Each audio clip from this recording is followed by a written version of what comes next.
Welcome to the series journey with the saviour. యేసుతో ప్రయాణం అనే ఈ సిరీస్కి మీ అందరికీ స్వాగతం. ఎవరైనా కొత్తవారు కానీ దేవుని అర్థం చేసుకోవాలి, లేదంటే దేవుని ప్రేమను తెలుసుకోవాలి, యేసు ప్రభు గురించి తెలుసుకోవాలి అని అనుకున్న వారు మొట్టమొదటిగా మొదలుపెట్టే పుస్తకం మత్తయి సువార్త. నేనే కాదు, ఇంకెవరైనా మీలో ఎవరైనా సరే మత్తయి సువార్త మొదలుపెట్టినప్పుడు మనకి 2-3 వచనాలు చదివేటప్పటికి అర్థం కాని చాలా పేర్లు మనకు కనబడతాయి. కొన్ని తెలిసిన పేర్లు కూడా కనబడతాయి. లైక్ అబ్రహాం, ఇస్సాకు, యాకోబు, సొలొమోను, దావీదు. ఈ ఫేమస్ కదా పాత నిబంధనలు. వీటి పేర్లు మనకు కనబడతాయి. ఏదోలాగా కష్టపడి 16వ వచనం వరకు చదివేస్తాం. 16వ వచనంలో మనకి కావాల్సిన, లేదంటే మనం ఎవరి కోసం అయితే ఎదురు చూస్తున్నామో ఆయన పేరు కనబడుతుంది, యేసు ప్రభు, యేసుక్రీస్తు. ఆ తర్వాత 18వ వచనం, 17వ వచనం నుంచి యేసుక్రీస్తు జనన విధమెట్లనగా అనే మాట కనబడుతుంది. మనం చదువుకుంటూ వెళ్ళిపోతాం. నేను అలాగే చదివాను, అయిపోయింది. అయితే మరి మత్తయి గారు ఈ వంశవల్ని ఎందుకు రాశారు అనే ఆలోచన వచ్చింది. మీకు వచ్చిందా? అసలు ఈ వంశవల్ని ఎందుకు రాయాలి? వేరే సువార్తలు రాసిన మార్కు గారు కానీ, యోహాన్ గారు కానీ ఈ జెనియాలజీ లేదా ఈ వంశవల్ని రాయలేదు. కానీ ఎందుకు రాశారు, మత్తయి గారు ఎందుకు రాసినట్టు అని ఆలోచించినప్పుడు ఐ డిగ్ బ్యాక్. నేను తవ్వి చూశాను అసలు ఏంటి దీని గురించి అని. నాకు అనిపించిన కొన్ని విషయాలు I just want to share. మీరు మత్తయి సువార్త ఇంకా ముందుకు చదువుకుంటూ వెళ్తే మీకు యోధా స్తుతిగోత్రపు సింహం అని, లేదంటే యోధా సింహం అని, లేదంటే యూదుల రాజు అనే మాటలు కనబడతాయి. ఇంకొకటి, ఈ వంశావళిలో ఉన్న వాళ్ళందరూ కూడా యూదులే. యూదులకి యూదుల రోజులకి ఏంటి కనెక్షను అని అంటే, యూదులందరూ ఒక రక్షకుడు వస్తాడు, మమ్మల్ని రక్షించడానికి ఒక మెస్సయ్య వస్తాడు, మాకు రాజు ఒకడు వస్తారు అని వెయిట్ చేస్తూ ఉన్నారు. ఎప్పటి నుంచి వెయిట్ చేస్తున్నారు? యాక్చువల్లీ దేని నుంచి రక్షించాలి? ఒకవేళ యూదుల చరిత్ర చూస్తే కనుక 2000 సంవత్సరాల చరిత్రని మత్తయి గారు 16 వచనాల్లో రాశారు. అది చాలా అద్భుతంగా అనిపిస్తుంది. మన విశ్వాసులకు తండ్రి అయిన అబ్రహాం గారు కుమారుడు ఇస్సాకు కుమారుడు యాకోబు 12 మంది కుమారులలో కుమారుడు యోధా. ఈ యోధా నుంచి వచ్చిన వాళ్ళే యూదులు. అయితే బాధపడాల్సిన విషయం ఏంటంటే, మన అందరికీ తెలిసి చరిత్ర, యోసేపు గారు ఈ 11 అన్నదమ్ములు కలిసి ఈ ఐగుప్తు దేశస్తులకు అమ్మేస్తే ఆయన ఐగుప్తులోనేమో పెద్ద పొజిషన్కి వెళ్ళిపోయి చుట్టుపక్కల కరువు ఏర్పడితే వీళ్ళందరూ ఒక 70 మంది మరలా ఎక్కడ చేరతారు అని అంటే ఆ యోసేపు గారి దగ్గరే చేరతారు. ఈ స్టోరీ అంతా మనకు తెలుసు. వీళ్ళు 400 సంవత్సరాల పాటు ఐగుప్తులో ఉండి 40 లక్షల మంది, దగ్గరగా 40 లక్షల మంది అయిపోతారు. ఈ 40 లక్షల మందిని చూసిన ఫరో రాజు వాళ్ళని బానిసలుగా చేసుకుని చాలా ఇబ్బంది పెట్టి బాధలు పడుతూ ఉంటాడు. 40 లక్షల మంది అయిన వీళ్ళు మమ్మల్ని ఎవరు విడిపిస్తారా, ఈ బానిసత్వంలో ఎంతకాలం ఉండాలని ఎదురు చూస్తున్నప్పుడు శేఖర్ వచ్చి వాళ్ళని విడిపించి యెహోషువ ద్వారా వీళ్ళు కానాన్ చేరతారు. ఇప్పుడు కానాన్లో మరలా న్యాయాధిపతుల కాలం స్టార్ట్ అవుద్ది. ఈ న్యాయాధిపతుల కాలంలో 350 సంవత్సరాల పాటు వీళ్ళు వాళ్ళకి ఇష్టం వచ్చినట్టు బ్రతుకుతారు. ఫిలిస్తీన్లు వస్తారు, మిద్యానీయులు వస్తారు, వాళ్ళతో యుద్ధాలు చేస్తారు, వీళ్ళు ఓడిపోతారు, చాలా జరుగుద్ది. న్యాయాధిపతులు అయిన తర్వాత ఒక 120 సంవత్సరాల పాటు ఇశ్రాయేల్ రాజులైన సౌలు, దావీదు, సొలొమోను కాలంలో వాళ్ళు కొంచెం పీస్ఫుల్గా బెటర్ఫుల్ లైఫ్ని వాళ్ళు లీడ్ చేస్తారు.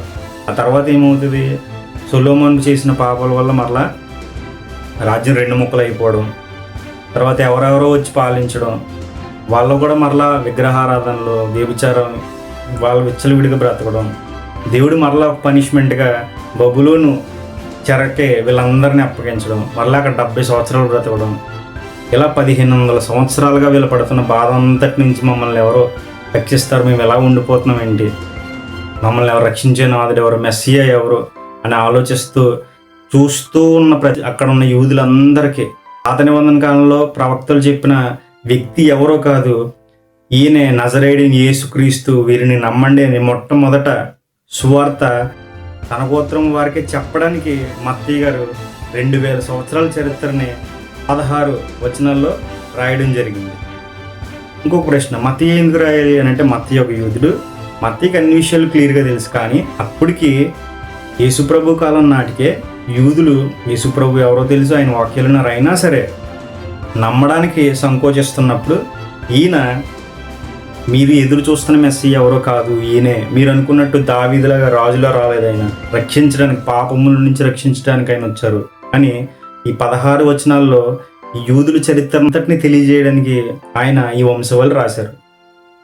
ఇంకొక విషయం, 16వ వచనంలో మొదటి నుంచి చివరి వరకు అబ్రహాం కనెను కనెను కనెను అనే మాట కనబడుతుంది. కానీ యేసు ప్రభు దగ్గరికి వచ్చేటప్పటికి మాత్రం యాకోబు భర్త అయిన యోసేపును కనెను, ఆమె యందు క్రీస్తు అనబడిన యేసు పుట్టెను అని ఉంటుంది. అంటే యోసేపు యేసు ప్రభుని కనెను అనే మాట అనలేదు. ఎందుకు అనలేదంటారు?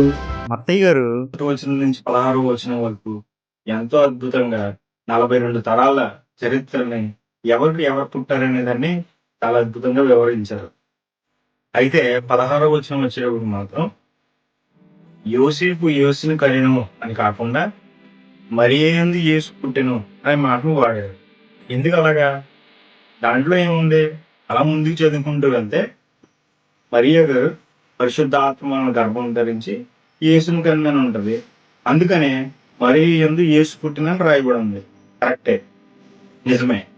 అయితే నాకు వచ్చిన ఆలోచన ఏంటంటే, యోసేపు యేసుప్రభుని కనలేదు, కానీ కనని యోసేపు యొక్క వంశావళి యేసుప్రభుకి ఎలా వచ్చింది?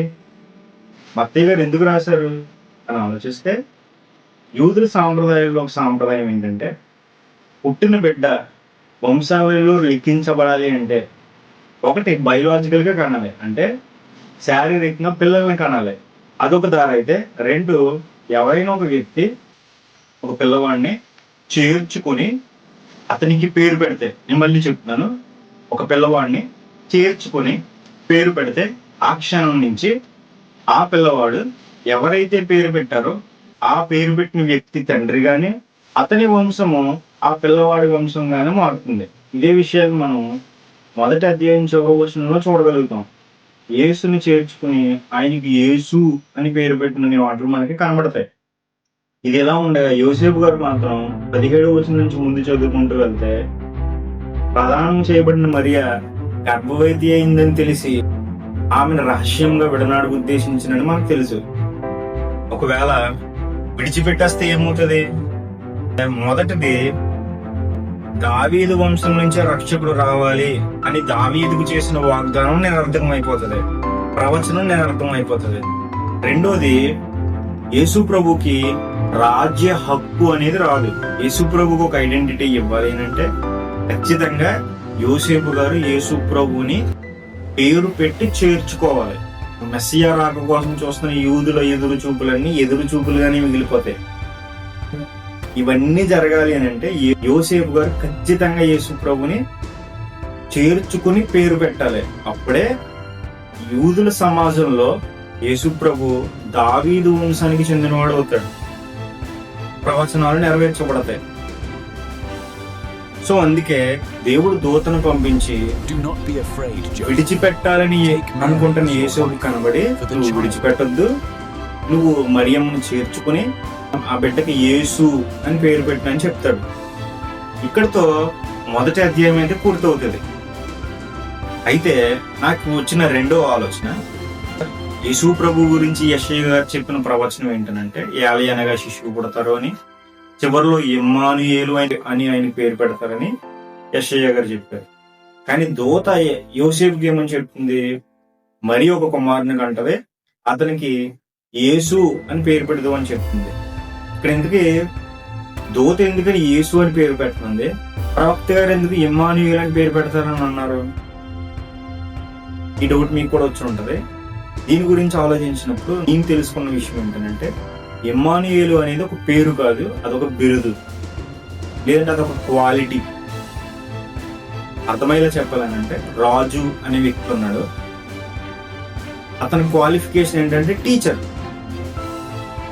రాజు అనే వ్యక్తి ఒక స్కూల్కి టీచర్గా వెళ్ళాడు. అలాగే ఇమ్మానుయేలు అంటే భాషాంతరం దేవుడు మనకు తోడు అని అర్థం. అలా తోడుగా వచ్చిన ఇమ్మానుయేలు పేరు, పర్సనల్ పేరు ఏంటి అంటే యేసు, అంటే రక్షకుడు అని అర్థం. అంటే ప్రజలందరికీ తోడుగా వచ్చిన రక్షకుడు ఎవరు అంటే నజరేయుడైన యేసుక్రీస్తు.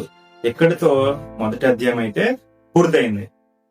నాకు వచ్చిన చివరి సందేహం ఏంటంటే, శిష్యుడైన మత్తయ్య గారు మనం బైబిల్ చదువుకుంటూ వెళ్తే 9వ అధ్యాయంలో కనబడతారు, కానీ 9వ అధ్యాయం వరకు చెప్పిన ఈ లేఖనాలన్నీ కూడా రాసింది మత్తయి గారే. ఎలా?